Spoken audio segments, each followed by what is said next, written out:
If I needed a result to epitomize what Manchester United were about, it came to me in game number 1500, my last. West Bromwich Albion 5 Manchester United 5. Crazy. Wonderful. Entertaining. Outrageous. If you were on your way to watch Manchester United, you were in for goals and drama. Your heart was in for a test. I could have no complaints about us throwing away a 5-2 lead against West Brom within 9 minutes. I still went through the motions of expressing my annoyance, but the players could see right through it. I told them, "Thanks boys. Bloody great send-off you've given me." David Moyes had already been named as my successor. As we sat in the dressing room after the match, Ryan Giggs teased, "David Moyes has just resigned." Despite our defensive frailties that day, I was proud and relieved to be delivering this fine group of players and staff into David's care. My work was done. My family were there, in the Regis Suite, at West Brom's ground, and a new life stretched out before me. It was one of those days that unfold like a dream. West Brom handled it with real class and looked after me perfectly. Later they sent me the team sheets signed by both sets of players. Most of my family were with me, 3 sons, 8 grandchildren and 1 or 2 close friends. It was a joy to me to have them there, and for us all to experience this final installment together. Our family marched out as one. Descending the steps of the team bus outside West Brom's ground, my intention was to savor every moment. It was not hard for me to let go because I knew the time was right. The night before the game, the players let it be known that they wanted to make a presentation to mark my retirement. Their most special gift was a beautiful 1941 Rolex from the year I was born, with the time set at 3:03 p.m., the minute of my emergence into the world, in Glasgow, on December 31, 1941. They also handed me a book of photographs encapsulating my time at United, with the grandchildren and family on the center spread. Rio Ferdinand, a watch enthusiast, was behind the main gift idea. After the book and watch were handed over and a round of applause spread round the room, I noticed a particular look on some of the players' faces. It was a moment some weren't sure how to handle because they had always had me with them, some for 20 years. I could see a vacant expression that seemed to say, "What's it going to be like now?" Some had known no other manager but me. There was still one game to play and I wanted it to be handled properly. We were 3-0 up within half an hour, but West Brom were in no mood to give me an easy send-off. John Chivibik scored the first United goal of my time in charge, on November 22, 1986. The last was registered to Javier Hernandez on May 19, 2013. At 5-2 to us, it could have finished 20-2 in our favor. At 5-5 we might have lost 20-5. Defensively we were a shambles. West Brom scored 3 goals in 5 minutes, with Romelu Lukaku running up a hat-trick. Despite the late avalanche on our goal, it was all light-hearted in the dressing room. After the final whistle we stayed on the pitch to wave to the United end. Giggsy pushed me forward and all the players held back. I was alone in front of a mosaic of happy faces. Our fans spent the entire day singing and chanting and bouncing. I would love to have won 5-2, but in a way 5-5 was a fitting sign-off. It was the first 5-5 draw in Premier League history and the first of my career, one last slice of history in my final 90 minutes. Back in Manchester, a deluge of post landed in my office. Real Madrid sent a beautiful gift, a solid silver replica of La Plaza de Cibeles, home to the fountain in Madrid where they celebrate league title wins, with a lovely letter from Florentino Perez, the Real president. Another present arrived from Ajax and one from Edwin van der Sar. Lynn, my PA, worked her way through heaps of correspondence. For the home game against Swansea City the previous weekend, my last at Old Trafford, I had no idea what to expect, beyond a guard of honor. By then we were at the end of an intense week of telling family, friends, players and staff that I had chosen to move on to a new phase of my life. The seeds of my decision to step down had been planted in the winter of 2012.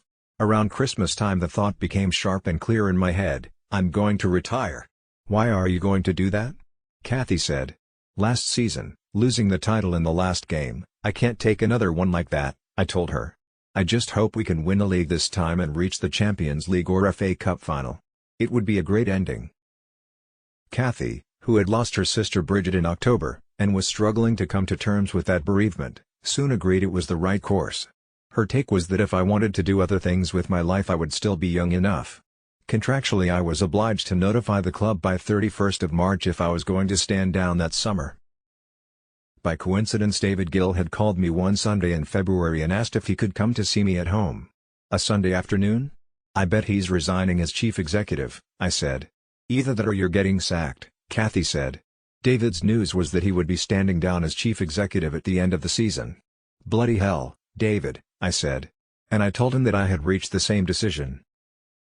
In the days that followed, David rang to tell me to expect a call from the Glazers. When it came, I assured Joel Glazer that my decision had nothing to do with David relinquishing day-to-day control. My mind had been made up over Christmas, I told him. I explained the reasons. Kathy's sister dying in October had changed our lives. Kathy felt isolated. Joel understood. We agreed to meet in New York, where he tried to talk me out of retiring. I told him I appreciated the effort he was making and thanked him for his support. He expressed his gratitude for all my work. With no prospect of a change in my thinking, the discussion turned to who might replace me. There was a unanimous agreement: David Moyes was the man. David came over to the house to discuss his potential availability. It was important to the Glazers that there was no long period of speculation when my retirement became official. They wanted the new man in place within days. A lot of Scots have a dearness about them, a strong will. When they leave Scotland, it tends to be for one reason only: to be successful. Scots don't leave to escape the past. They move away to better themselves. You see it all over the world, in America and Canada especially. Leaving the homeland creates a certain resolution. It's not a mask, it's a determination to get things done. The Scottish dearness others talk about sometimes applied to me as well. The Scotsman abroad doesn't lack humor. David Moyes is not short of wit. In their jobs, though, the Scots are serious about their labours, an invaluable quality. People often said to me, "I never see you smile during a game." I would reply, "I'm not there to smile, I'm there to win the match." David had some of these traits. I knew his family background. His father was a coach at Drumchapel, where I played as a lad. David Moyes Sr. They have a good family feel about them. I'm not saying that's a reason to hire someone, but you like to see good foundations in someone appointed to such high office. I left Drumchapel in 1957 when David Sr. would have been a young boy, so there was no direct crossover, but I knew their story. The Glazers liked David. Right away they were impressed by him. The first point they will have noticed is that he is a straight talker. It's a virtue to be straightforward about yourself. And to put one concern to bed, there is no way I would get in David's way. After 27 years as manager, why would I want to involve myself on the football side? This was my time to leave that part of my life behind. Equally, David would have no trouble embracing our traditions. He was a fine judge of talent and laid on some marvelous football at Everton when he was allowed to sign a higher class of player. I told myself I would have no regrets about retiring. That won't change. In your 70s it's easy to go downhill fast, physically and mentally. But I was busy from the moment I stepped aside, taking on projects in America and beyond. There was no risk of me lapsing into idleness. I was looking for new challenges. One great difficulty, in the days around the announcement, was telling the staff at Carrington, our training ground. I particularly remember mentioning the changes in my life and Kathy's sister dying, and hearing a sympathetic, "Ah." That really broke through my barriers. I felt a real jab of sentiment. Rumors had begun circulating the day before the official statement. At that point I had still to tell my brother Martin. It was a difficult process to manage, especially from the New York Stock Exchange point of view, so the partial leaking of the news compromised me in relation to some of the people I wanted to confide in. On the Wednesday morning, 8th of May, I had all the football staff in the video analysis room, the main staff in the canteen and the players in their dressing room. The moment I walked into the dressing room to tell the squad, we made the announcement via the club website. No mobile phones were allowed. I didn't want anyone communicating the news before I had been given a chance to tell everyone at the training ground. With the rumors, though, they knew something big was coming. I told the players, "I hope I haven't let some of you down, because you may have joined thinking I would stay." We had told Robin van Persie and Shinji Kagawa, for example, that I would not be retiring anytime soon, which was correct at the point I said it. Things change, I continued. My wife's sister dying was one dramatic change. Also, I want to go out a winner. And I'm going out a winner. Shock could be seen in some of their faces. "Go to the races today and enjoy it," I said. "See you on Thursday." I had already given the players the Wednesday afternoon off to go to Chester. And everyone knew that. It was part of the plan. I didn't want people thinking the players were being heartless by attending Chester races on the day I brought the curtain down, which is why I made a point the week before of confirming they would go. Then I went upstairs to the football staff and told them. They all applauded. "Glad to get rid of you," one or two remarked. Of the two main groups, the players were the more dumbstruck. Immediately in those circumstances, questions will have filled their minds. Will the new manager like me? Will I still be here next season? The coaches would be thinking, this could be the end for me. The time was approaching for me to retreat from the scene of all this announcing and explaining and gather my thoughts. I had decided in advance to go straight home because I knew there would be a seismic reaction in the media. I didn't want to be leaving Carrington through a swarm of press and flashing lights. At home I locked myself in. Jason, my lawyer, and Lynn sent texts simultaneously at the point the announcement was made. Lynn would have been sending texts consecutively for 15 minutes. Apparently 38 newspapers in the world carried the news on the front page, including the New York Times. There were 10 and 12-page supplements in the British papers. The range and depth of that coverage was flattering. I had my run-ins with the written press down the years, but I never held grudges. I know journalists are under a lot of pressure. They have to try to beat television, the internet, Facebook, Twitter, many things, and they may have an editor on top of them all the time. It's a hard industry. The coverage proved also that the media held no grudges against me, despite all our conflicts. They recognized the value of my career and what I had brought to press conferences. They even made a presentation, a cake with a hairdryer on top and a lovely bottle of wine. It was well received. For the Swansea game, the stadium announcer played Sinatra's My Way and Nat King Cole's Unforgettable. We won it the way we did so many of the 895 matches in which my teams prevailed, with a late goal, in the 87th minute, from Rio Ferdinand. My speech on the pitch was all off the cuff. I had no script. All I knew was that I was not going to praise any individual. It was not about the directors, the supporters or the players, it was about Manchester United Football Club. I urged the crowd to get behind the next manager, David Moyes. "I'd like to remind you that we've had bad times here," I said over the PA. "The club stood by me. All my staff stood by me. The players stood by me. So your job now is to stand by our new manager. That is important." Had I not mentioned David, people might have asked, how about that? I wonder whether Ferguson wanted Moyes? We needed to show our unconditional support for him. The club has to keep on winning. That was the wish that bound us all. I'm a director of the club. I want the success to go on as much as anyone. Now I can enjoy games the way Bobby Charlton has been able to since he retired. You see Bobby after a victory and his eyes are blazing, he's rubbing his hands. He loves it. I want that. I want to be able to attend European ties and tell people, I'm proud of this team, this is a great club. Had I not mentioned David, people might have asked, how about that? I wonder whether Ferguson wanted Moyes? We needed to show our unconditional support for him. The club has to keep on winning. That was the wish that bound us all. I'm a director of the club. I want the success to go on as much as anyone. Now I can enjoy games the way Bobby Charlton has been able to since he retired. You see Bobby after a victory and his eyes are blazing, he's rubbing his hands. He loves it. I want that. I want to be able to attend European ties and tell people, I'm proud of this team, this is a great club. In the event I found myself picking out Paul Scholes. I knew he would hate it, but I couldn't stop myself. Paul was retiring as well. I also wished Darren Fletcher all the best in his recovery from a colonic illness, which few picked up on.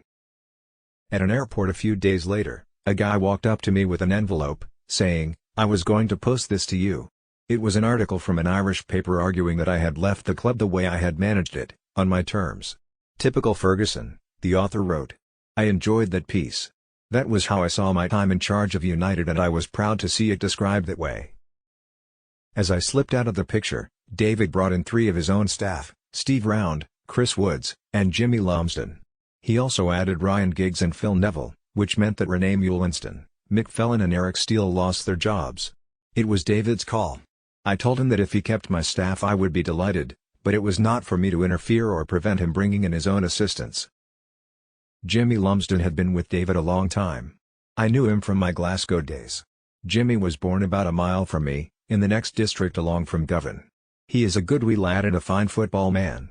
It was just a disappointment that good men lost their jobs, which happens in football. But it was handled well. I told the 3 of them how sorry I was that they would not be staying. Mick, who was with me for 20 years, told me I had nothing to apologize for, and thanked me for all the great times we had shared together. As I looked back, I focused not only on the triumphs but also the defeats. I lost 3 FA Cup finals, to Everton, Arsenal, and Chelsea. I lost League Cup finals to Sheffield Wednesday, Aston Villa, and Liverpool. And 2 European Cup finals to Barcelona. That is part of the tapestry of Manchester United too, the recovery. I always kept in mind that it was not all victories and open-top parades. When we lost the FA Cup final to Everton in 1995, I said, "That's it, I'm making changes here." And we made them. We brought in the young players, the so-called class of '92. We couldn't hold them back any longer. They were a special group of lads. Losing football matches at Manchester United resonates with you. Mulling it over for a while and then carrying on in the same old way was never an option for me. When you lose a final, it affects you deeply, especially if you have 23 shots on goal and the opposition have 2, or you end up losing a penalty shootout. My first thought was always, think quickly about what you should be doing. My mind went straight to the business of improvement and recovery. It was an asset for me to be able to make quick calculations when it would have been easier just to be disheartened. Sometimes defeats are the best outcomes. To react to adversity is a quality. Even in your lowest periods you are showing strength. There was a great saying, "It's just another day in the history of Manchester United." In other words, fighting back was part of our existence. If you are lackadaisical about defeats, you can be sure there will be more to come. Often we would drop 2 points in a game by the opposition equalizing with the last kick of the ball and then go on a 6 or 7 game winning run. It was no coincidence. For the fan, there is a culture of going to work on the Monday assailed by emotion from the weekend's game. A guy wrote to me in January 2010 and said, "Can you please refund me the £41 I paid for my ticket on Sunday? You promised me entertainment. I did not get entertainment on Sunday. Can I have my £41 back?" That was a fan. My idea was to write back saying, "Can you please debit the £41 from my profit over the last 24 years? You win all these games against Juventus and Real Madrid and someone asks for their money back after a slightly quiet Sunday. Is there any club in the world that can give you more heart-stopping moments than Manchester United?" In any set of program notes I might have warned the supporters, if we're losing 1-0 with 20 minutes to go, go home, or you might end up being carried out. You could finish up in the Manchester Royal Infirmary. I hope no one will disagree when I say, nobody was shortchanged. It was never dull.